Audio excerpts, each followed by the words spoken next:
Your mind doesn't stop. It replays, reanalyzes, rewinds. What you said, what they said, what might happen.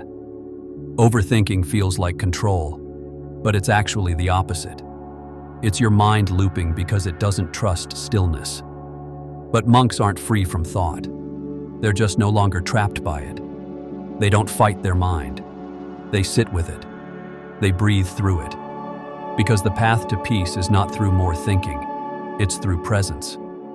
So if your mind feels like a room you can't get out of, this is your door.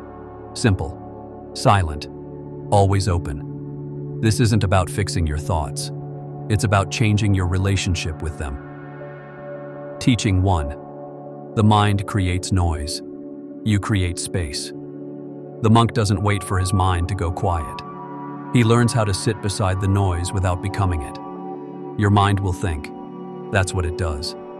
But you don't have to follow every thought like it's the truth. You can hear the voice and not obey it. You can feel the worry and still be still. Overthinking is a habit, not a flaw. It's a loop you can break with one quiet breath. So next time your thoughts rush in, pause. Don't resist. Don't dive in.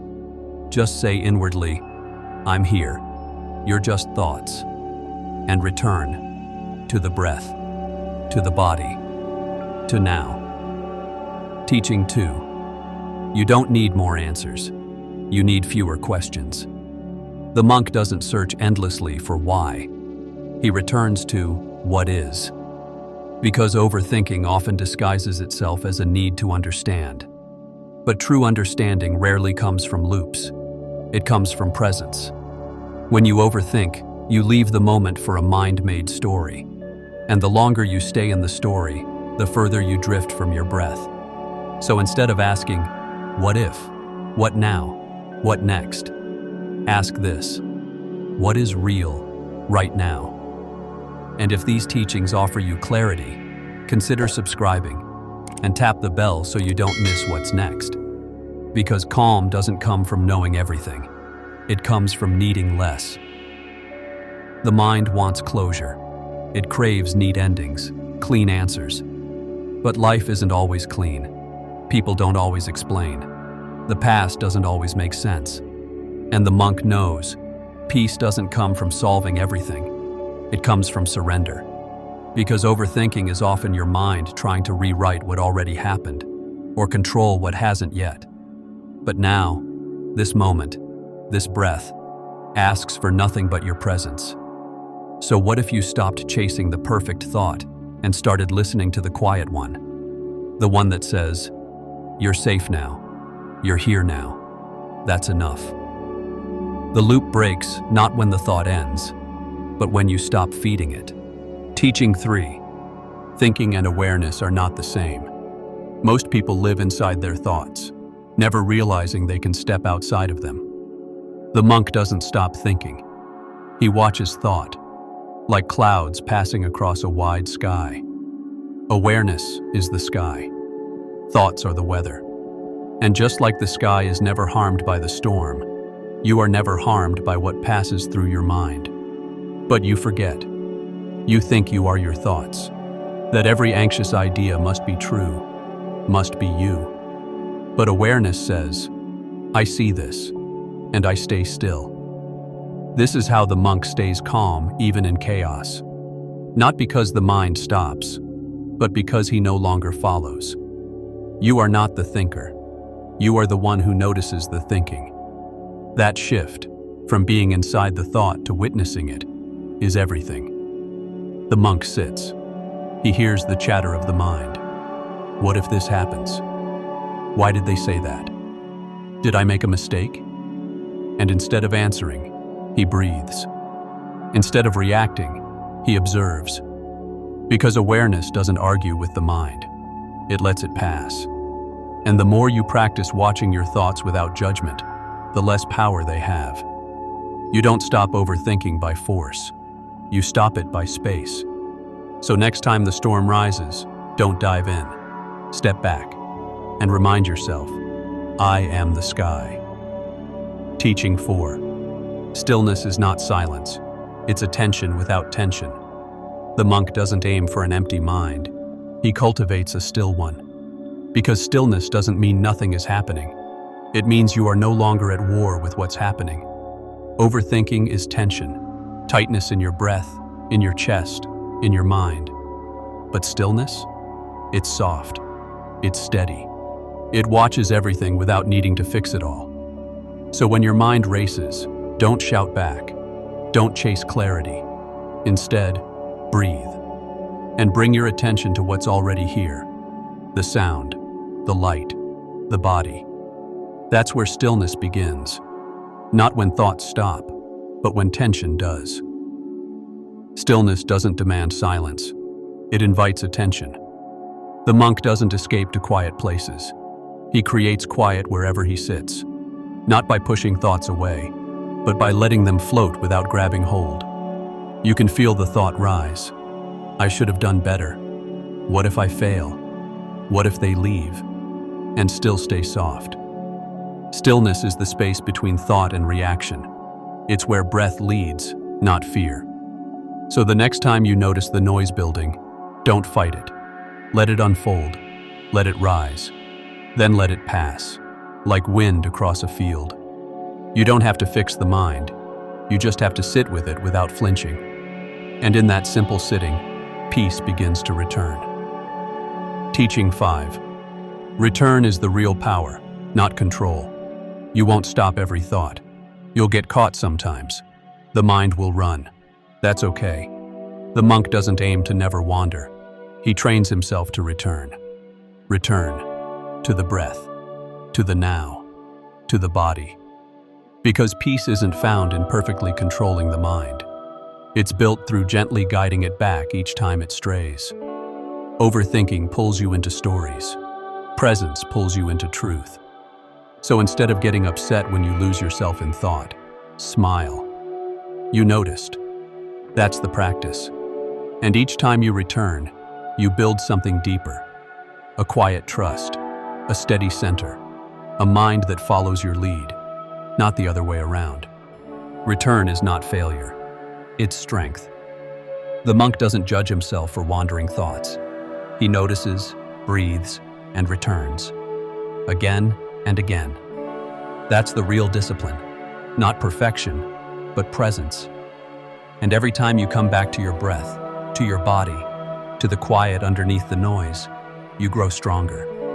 Not because the thoughts stopped, but because you stopped following them blindly. This is how peace is built. Not in grand silence, but in small, gentle returns. So next time you find yourself spiraling, don't fight it. Don't fear it. Just notice it and come back. One breath, one return. That's enough. Teaching 6.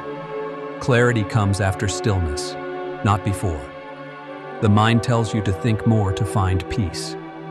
But the monk knows it's the opposite. Stillness first, then clarity follows. Because when the lake is stirred, you can't see the reflection. But when it settles, the truth appears on its own. Overthinking is like shaking the water to make it clear. But peace? Peace waits. It watches. It lets the water calm itself. So don't chase understanding.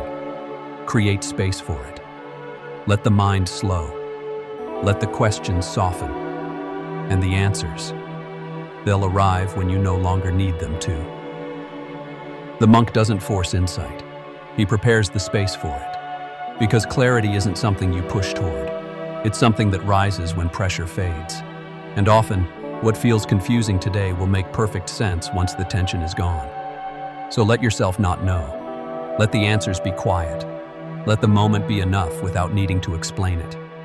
This is the wisdom of stillness, that knowing is not always louder than not knowing, and that peace isn't always found in solutions, but in surrender.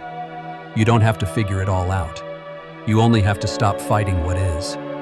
That's when things begin to shift, not through force, but through your willingness to finally be still. Teaching 7. You don't need to escape your thoughts. You need to befriend them. The monk doesn't run from his mind. He sits with it. He listens.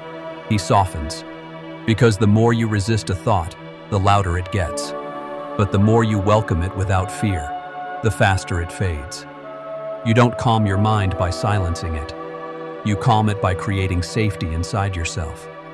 Say to the thought, I see you. You're not the enemy. You're a visitor.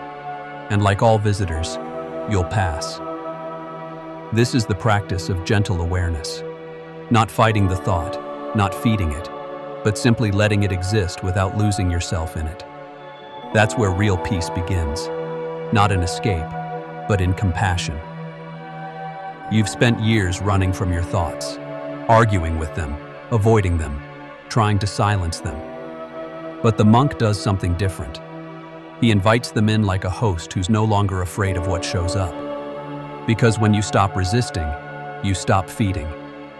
Overthinking isn't caused by thoughts alone. It's caused by how tightly you hold them. But when you let the thoughts move through you like clouds through sky, they pass faster. They land softer. So don't judge the mind for thinking. Don't shame yourself for spiraling. Instead, notice, breathe, and return. Each time you do, you remind yourself, peace isn't the absence of thought. It's your willingness to sit with it and still be free. Teaching 8. Peace begins when you stop trying to be certain. Overthinking often comes from fear of the unknown. You want guarantees. You want promises. You want to be sure it will work out. But the monk doesn't seek certainty. He practices trust. Because life isn't something you solve. It's something you meet, moment by moment. The more you chase perfect answers, the more you distance yourself from peace. But when you breathe into uncertainty, when you say, I don't know, and that's okay, you start to feel free. Freedom doesn't come from knowing. It comes from surrendering the need to know. So let the questions stay unanswered. Let the future stay unwritten. And let this moment be enough. The monk doesn't control tomorrow. He doesn't rewrite yesterday. He returns, again and again, to what is here now. Because peace doesn't live in future plans or past regrets. It lives in the breath you're taking right now. When your mind says, but what if? Breathe deeper. When it whispers, shouldn't you do more? Soften. You don't need more information to feel safe. You need less resistance to what already is. Overthinking convinces you that the answer is one thought away. But peace reminds you it was never in the thought at all. It was in the pause you forgot to take. The exhale you skipped. The moment you rushed past on your way to knowing more. Return to now. There's nothing more powerful. Teaching 9. Peace is not the absence of thought. It's the presence of space. The monk doesn't aim to empty his mind. He simply creates room inside it. Overthinking tightens you. It stacks thought upon thought until there's no breath left between them. But peace is built in the pauses. The pause between one thought and the next. The space between the urge to act and your choice to stay still. You don't have to delete every worry. You just have to stop clinging to it. So next time your mind spirals, don't try to stop the motion. Widen it. Breathe into it. Give your thoughts space. Not to grow, but to move. Because in space, they lose their grip. And in space, you finally come home. Space is what turns thought from a cage into a cloud. The monk knows. It's not about having fewer thoughts, but about loosening their grip. He doesn't argue with the mind. He opens it. He lets thoughts come and go without tightening around them. You can think and still be free. You can feel and still be still. It begins by noticing the tension in the shoulders, in the breath, in the chest, and softening. Not fixing, just softening. Because peace lives not in silence, but in spaciousness. And once you learn to sit with your thoughts like guests, you stop becoming their prisoner. You start becoming their host. Teaching 10. Freedom isn't found in stopping the mind. It's in not following it. The monk doesn't chase every thought down a tunnel. He watches it pass and stays where he is. Because freedom isn't about silence. It's about stability. Not needing to follow every what if, every why, every memory or plan. When you stop following, you stop spiraling. When you stop spiraling, you start living. And life isn't found in the loops of the mind. It's in the ground beneath your feet, the breath in your chest, the moment you forgot while searching for a better one. So practice sitting while the mind moves. Practice breathing while the thoughts swirl. And know this, every time you stay instead of chase, you reclaim your peace. You don't need to escape your mind. You just need to stop losing yourself inside it. The monk is not free because his thoughts are gone. He's free because he no longer believes every one of them. You now know, the breath is your anchor, awareness is your guide, and presence, that's your peace. Overthinking may still visit. That's okay. You've learned how to welcome it without letting it unpack. So next time your mind spirals, pause, breathe, and return.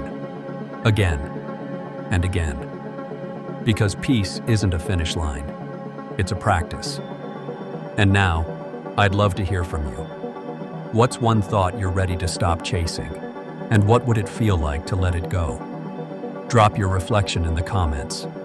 Your story might be the breath someone else has been waiting to take.